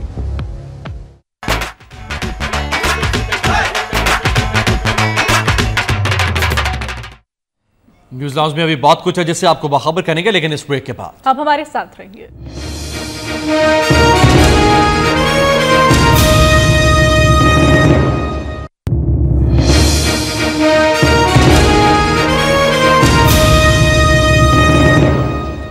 अब जानेंगे पोलैंड में आने वाले तूफानी बगौले और मिस्र के शहर अलेक्जेंड्रिया में अमरीकी वज़ीर ख़ारिजा हिलरी क्लिंटन की आमद पर एहतजाज समेत बहुत कुछ इंटरनेशनल राउंडअप में। लेकिन इससे पहले आपको ब्रेकिंग न्यूज दे रहे हैं। बन्नू पुलिस की स्पेशल ब्रांच के दफ्तर पर हमला हुआ है और फायरिंग का सिलसिला जारी है। बन्नू पुलिस की स्पेशल ब्रांच के दफ्तर पर हमला हुआ और अब तक फायरिंग का सिलसिला जारी है। अहम खबर आपको दे रहे हैं बन्नू से, जहां पर आपको बताते चले कि स्पेशल पुलिस की ब्रांच के दफ्तर पर हमला किया गया है नामालूम हमलावरों की जानिब से और ताहाल फायरिंग का सिलसिला जारी है। इस वक्त सूरत हाल क्या है और ये फायरिंग किस जानिब से की जा रही है और हमलावरों के हवाले से क्या इत्तलात है, जैसे जैसे तफसीलात हमारे पास आएंगे हम आपके साथ शेयर करेंगे। अहम खबर बन्नू से आपको दे रहे हैं, बताते चले कि बन्नू पुलिस की स्पेशल ब्रांच के दफ्तर पर हमला किया गया है। बन्नू के पुराना पुलिस स्टेशन पर शिद्दत पसंदों की जानिब से हमला किया गया है और पुलिस ने इलाके को घेरे में ले लिया है। इस वक्त फायरिंग का सिलसिला वहां पर जारी है। बन्नू के पुराना पुलिस स्टेशन पर शिद्दत पसंदों ने हमला किया है और इस वक्त फायरिंग का सिलसिला जारी है। लेकिन इस सिलसिले के बाद सिक्योरिटी फोर्सेज ने, कानून नाफिज करने वाले इदारों ने इलाके को घेरे में ले लिया है और ताहाल फायरिंग का सिलसिला जारी है। इस वक्त वहां पर क्या सूरत हाल है और हमलावरों के हवाले से क्या इत्तलात हैं, ये हमलावर कौन थे, इनकी तादाद कितनी थी और अब तक वहां पर क्या इस सारे मामले में पेशरफ्त हो सकी है, जैसे जैसे हमारे पास तफसीलात आएंगे आपको आप तक पहुंचाते रहेंगे। बन्नू से एक अहम खबर आपको दे रहे हैं। बन्नू पुलिस की स्पेशल ब्रांच के दफ्तर पर आज हमला किया गया है शिद्दत पसंदों की जानिब से और वहां पर फायरिंग का सिलसिला जारी है। इससे पहले भी डेरा इस्माइल खान और उसके मुजाफात में मुल्का इलाकों में मुताद्दिद इस किस्म के दहशत गर्दी के और शिद्दत पसंदी के हमले सामने आ चुके हैं, जिसमें गुज़श्ता कुछ 4-5 माह कबल DPO ऑफिस डेरा इस्माइल खान के दफ्तर पर हमला किया गया। काफ़ी देर तक दहशत गर्दों और पुलिस के दरमियान महाजराई का सिलसिला जारी रहा। बिलाखिर सरगोबी कर दी गई। डेरा इस्माइल खान, टांक और इसके मुल्का इलाकों में अमन अमान की सूरत हाल काफ़ी कशीदा रही है। ये कहा जाता रहा है कि दहशत गर्दों के ठिकाने वहां पर मौजूद हैं, उनके हाइड आउट्स वहां पर हैं और वो वहां से बैठकर ना सिर्फ उस इलाके को डिस्टेबलाइज करने की कोशिश कर रहे हैं बल्कि पाकिस्तान के दीगर इलाकों में भी कार्रवाइयां कर रहे हैं। एक दफा फिर से पुलिस को टारगेट किया गया है। पुराना पुलिस स्टेशन पर फायरिंग की गई है, हमला किया गया है नामालूम शिद्दत पसंदों की जानिब से और ताहाल वहां पर फायरिंग का सिलसिला जारी है। और अब आपको लिए चलते हैं इंटरनेशनल राउंडअप में।